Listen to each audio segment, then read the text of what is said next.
Hi everyone, it's really good to see you again today.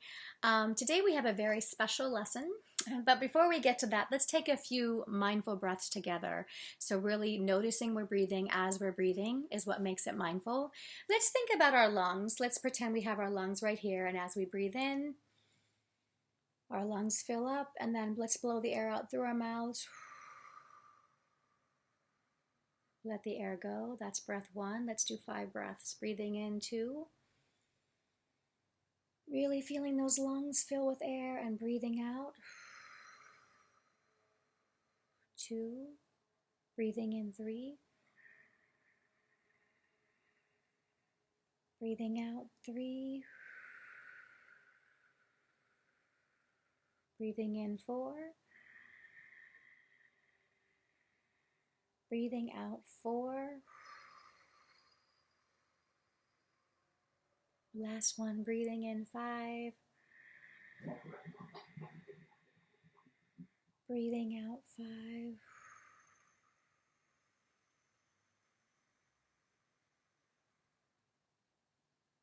Really nice. Let your hands just settle onto your knees. Let your eyes close and just relax for a moment into this beautiful present moment. See how you feel just after a few mindful breaths. Do you feel a little more centered, a little more calm?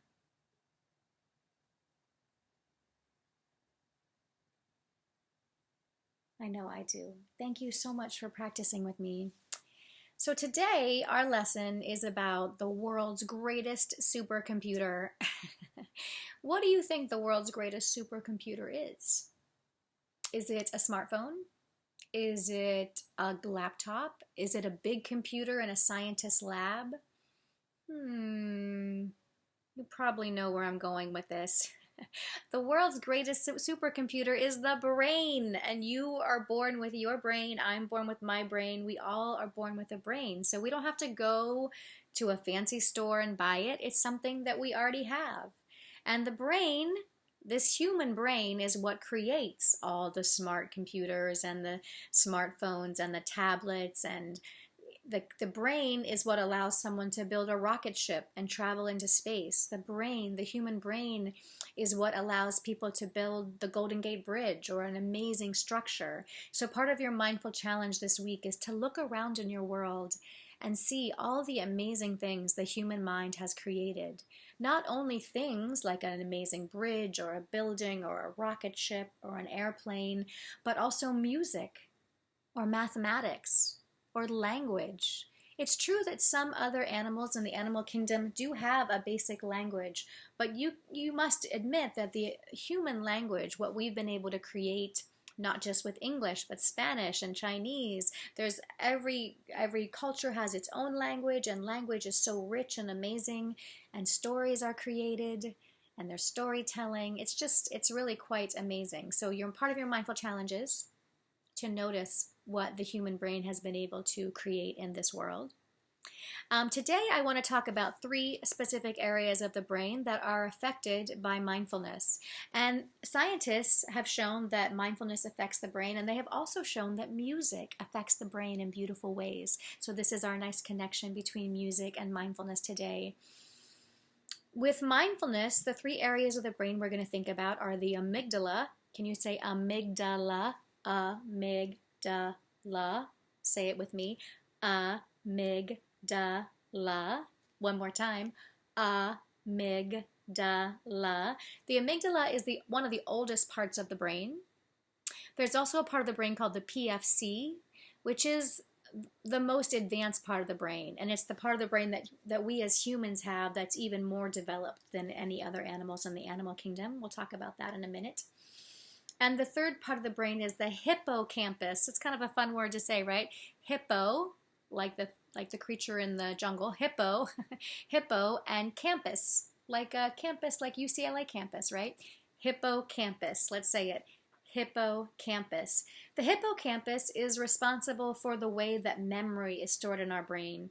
Now, the way that memory is stored in the brain is pretty complicated.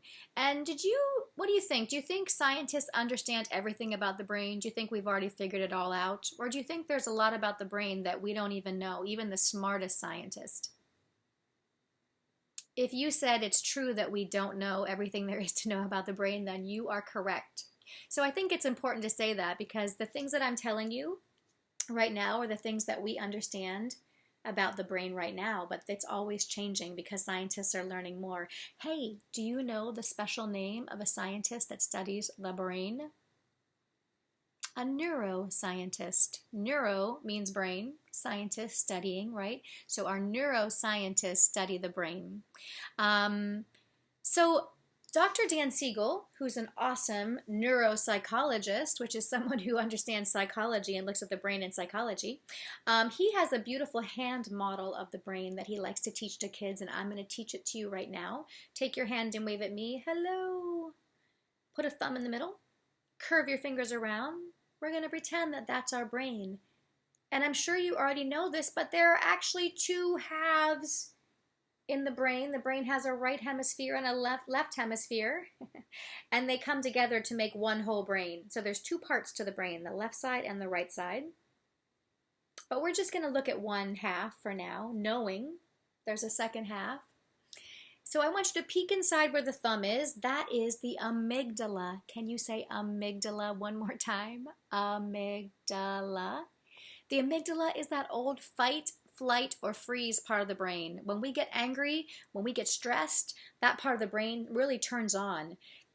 Now, that part of the brain is really helpful in a moment of true danger. It could save our life.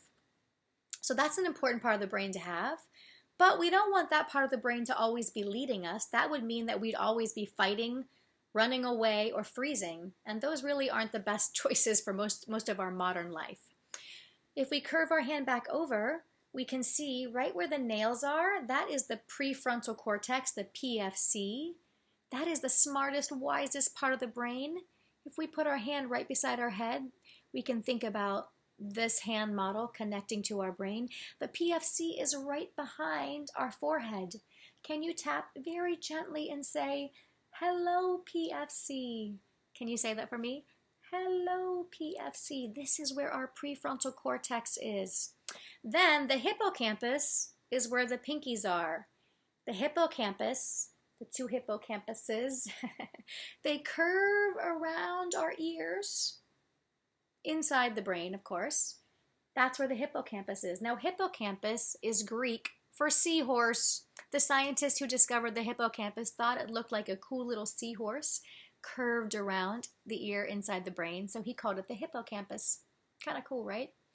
The hippocampus is for when we learn something that's kind of like a hard drive. Our memory gets stored in there. So we want to be able to access our hippocampus so we can remember the things that we learn and we can have access to our memory.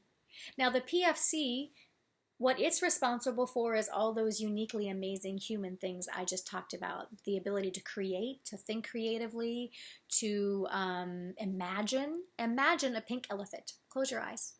Imagine a blue horse. See your mother's face. See the ocean. And the sun is just setting. Open your eyes. Give me a thumbs up if you could imagine those things inside your mind's eye. That is a very advanced thing that your brain can do, to imagine things. It's pretty cool. And we can think of a writer like the woman J.K. Rowling, who wrote Harry Potter, imagining a whole world of wizards and muggles and Death Eaters, right? All kinds of amazing things the human brain can come up with. So we want to really be thinking about how amazing our brain is. So mindfulness, it shows that mindfulness helps our brain in a couple different ways. If we practice regularly, and just like music, to get better at something, to get better at violin or guitar or singing, we have to practice daily is the best, and maybe even several times a day. Same thing with mindfulness. We have to practice it, but when we do practice it over time, scientists have seen that the mindfulness can make the amygdala a little calmer, so we're not always stuck in fight, flight, or freeze. It can help the PFC, that uniquely human part of the brain that creates the kind of level of intelligence that we have. It can make it even a little bit smarter, and it can help us with our hippocampus to really allow our hippocampus to be more online so that we have ready access to our memories and the things we learn. Of course, this matters in school. Did you ever study for a test so hard and you got to the test and you couldn't remember anything, even though you know you studied it? That's a hippocampus thing. Because you got stressed, the amygdala took over. Amygdala's online, hippocampus is offline. Can't get into your hard drive. Can't remember the things you studied as well. That's what happened. It wasn't anything other than that. Just the way the mind was working in that moment, the brain, it wasn't working optimally. That's why for mindful test taking, we often teach students to take a few mindful breaths before a test and during a test if you're getting stressed out. Because if you're getting too stressed out, here comes that amygdala, fight, flight, or freeze. And there goes our memory and also that high functioning part of our brain that can help us to figure out problems. So this lesson was just to help you know that these little breathing exercises we do over these next lessons really can affect your brain in a cool way. With that in mind, let's do the Give Me 5 breath for our last mindful breath together. Just aware that doing this silly little breathing exercise can help our brains. Let's breathe in. Breathe out. Breathe in. Breathe out. Breathe in. Breathe out. Breathe in. Breathe out. Last one.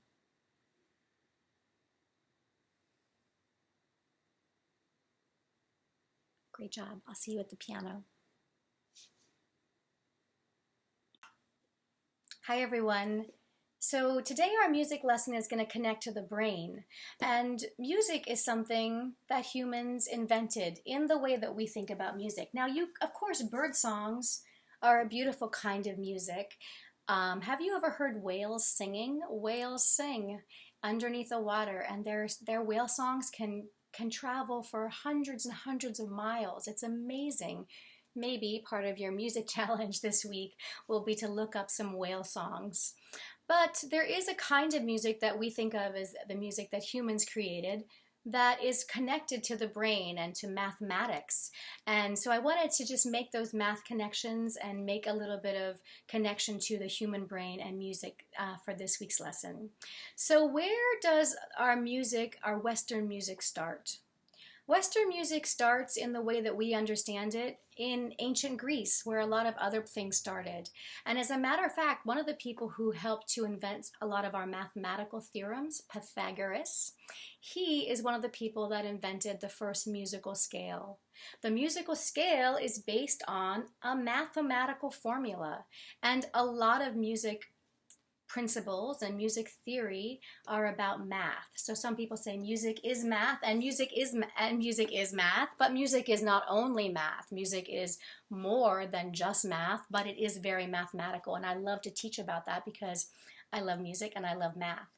One way that music is mathematical is in rhythm. So we have our 4 beats. Let's clap together. 1, 2, 3, 4. Count 1, 2, 3, 4. Again. 1, 2, 3, 4. So we have this steady pulse that's happening in music, similar to our heartbeat.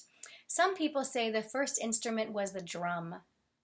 Other people say the first instrument was the voice, the human voice. I think that they're kind of in there, right there together. We have had a heartbeat from the beginning of time, and we have had a voice from the beginning of time. And there's a way that we really come back to both a drum and to our voice as the first instruments. So we can think about those nice steady beats. So one musical challenge for you this week would be to listen to some music and find that beat. See if you can follow along with it. Another way that music is math, and let's go back to Pythagoras' scale, is the musical scale.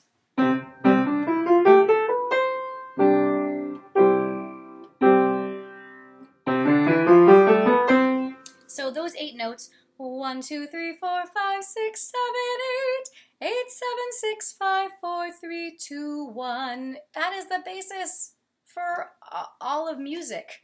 It's quite amazing that something simple as 8 little notes, and really it's 7 notes, because the 1 and the 8 are the same note, just higher, can really create so much music. We can think about all the symphonies and all the rap songs and all the musicals and all the singer-songwriter songs and all the folk music and all the lullabies, all coming out of these 8 little patterns, these 8 little notes.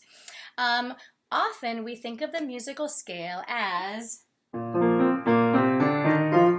do, re, mi, fa, sol, la, ti, do. Do, re, mi. Sing with me. Do, re, mi. One more time. Do, re, mi, fa, sol, la, ti, do.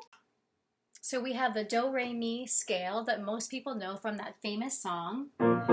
Do, re, mi, fa, sol, la, ti, do. Sing with me. Do, re, mi. We'll just stop there. Do, re, mi. One more time. Do, re, mi. Now we're going to add the other syllables. Do, re, mi, fa, sol, la, ti, do. Your turn.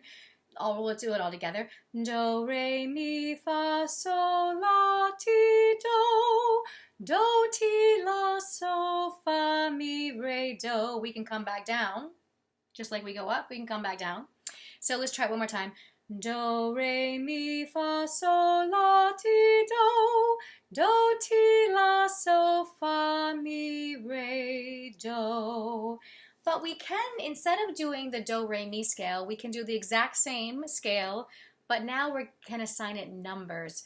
1, 2, 3. Instead of do, re, mi, it becomes 1, 2, 3, 4, 5, 6, 7, 8. As we said earlier, the musical scale is made up of 8 notes, 8 different pitches, with the 1 and 8 being the same pitch, just an octave higher. So technically it's only 7 notes. I'm just trying to not teach you anything wrong. Anyway, so let's do our 8 pitches. 1, 2, 3, 4, 5, 6, 7, 8. 8, 7, 6, 5, 4, 3, 2, 1. And singing scales is a great way to just get your voice stronger and to kind of work it out in a way, the way that an athlete would work out to get better at what they do. Musicians play scales. Oh my goodness, do musicians play scales? Cellists, violinists, trumpet players, singers, every day, scale, scale, scale. The scales are beautiful and they're fun, and they're a really great way to get better at any of the instruments that we play or are learning. So you don't have to be a great singer already, you just have to be willing to try and practice, and you can definitely get better. So let's do a few more scales together. 1, 2, 3, 4, 5, 6, 7, 8. 8, 7, 6, 5, 4, 3, 2, 1. Did you notice that 7 has 2 syllables? 1, 2, 3, 4, 5, 6, 7. So we need to make sure that those are both on the right pitch. Here we go. 1, 2, 3, 4, 5, 6, 7, 8. 8, 7, 6, 5, 4, 3, 2, 1. And if you need to take an extra breath in there, go ahead and do it. I believe that in one of the other videos, I taught you 7 sassy sailors. Didn't I teach you that? 7 sassy sailors sailed the 7 salty seas. So let's try that together. 7 sassy sailors sailed the 7 salty seas. It's a tongue twister. Let's say it once. 7 sassy sailors, 7 sassy sailors, sailed the 7 salty seas, seas. 7 sassy sailors, 7 sassy sailors, sailed the 7 salty seas, sailed the 7 salty seas. When we are singing, we want our words to be very clear. See if you can make them very clear. 7 sassy sailors sailed the 7 salty seas. Let's try again. 7 sassy sailors sailed the 7 salty seas. Now to turn that into a number pattern. 5, 4, 3, 2, 5, 4, 3, 2, 5, 4, 3, 2, 1. Let's try it together. 5, 4, 3, 2, 5, 4, 3, 2, 5, 4, 3, 2, 1. One more time. 5, 4, 3, 2, 5, 4, 3, 2, 5, 4, 3, 2, 1. Let's go back to 7 sassy sailors, but notice that our number pattern is 5, 4, 3, 2. 7 sassy sailors sailed the 7 salty seas. I'd like to teach you one more. A new warm-up today, a new tongue twister, Chester Cheetah, chewed a chunk of cheap cheddar cheese, So Chester Cheetah chewed a chunk, Chester Cheetah chewed a chunk of cheap cheddar cheese, So this melody, Chester Cheetah chewed a chunk of cheap cheddar cheese, Chester Cheetah chewed a chunk of cheap cheddar cheese. The pattern would be 5, 5, 4, 4, 3, 3, 2, 2, 1, 5, 5, 1. Let's try it together. It can be a little confusing, but you can do it. 5, 5, 4, 4, 3, 3, 2, 2, 1, 5, 5, 1. One more time. 5, 5, 4, 4, 3, 3, 2, 2, 1, 5, 5, 1. Let's go back to our melody. Chester Cheetah chewed a chunk of cheap cheddar cheese. Back to the lyrics, but thinking our number pattern. One more time. Chester Cheetah chewed a chunk of cheap cheddar cheese. One more time with numbers. 5, 5, 4, 4, 3, 3, 2, 2, 1, 5, 5, 1. So that gives you just a little bit of a look into the way numbers and mathematics underpin all of music. In the melody, in the rhythms, in the beats, there are numbers and patterns everywhere. So see if you can notice patterns this week in music and look up some whale songs. Happy exploring. I did want to teach you one more vocal warm-up. Chester Cheetah chewed a chunk of cheap cheddar cheese. It's another tongue twister. Tongue twisters are great for singers because it helps us to get our words very clear, which is what we need to do as singers, so the audience can understand what the song is about. So let's do our little call and response. Chester Cheetah chewed a chunk of cheap cheddar cheese, cheddar cheese. Get all those lovely ch sounds. Chester Cheetah chewed a chunk. Chester Cheetah chewed a chunk of cheap cheddar cheese. Do you notice that I'm doing that with a steady beat? Chester Cheetah chewed a chunk of cheap cheddar cheese. Let's try it together. Chester Cheetah chewed a chunk of cheap cheddar cheese. Now the melody. Chester Cheetah chewed a chunk of cheap cheddar cheese. Chester Cheetah chewed a chunk of cheap cheddar cheese. Sing with me. Chester Cheetah chewed a chunk of cheap cheddar cheese. Now we could turn that into our number pattern. 5, 5, 4, 4, 3, 3, 2, 2, 1, 5, 5, 1. It's a little tricky, but we can do it. 5, 5, 4, 4, 3, 3, 2, 2, 1, 5, 5, 1.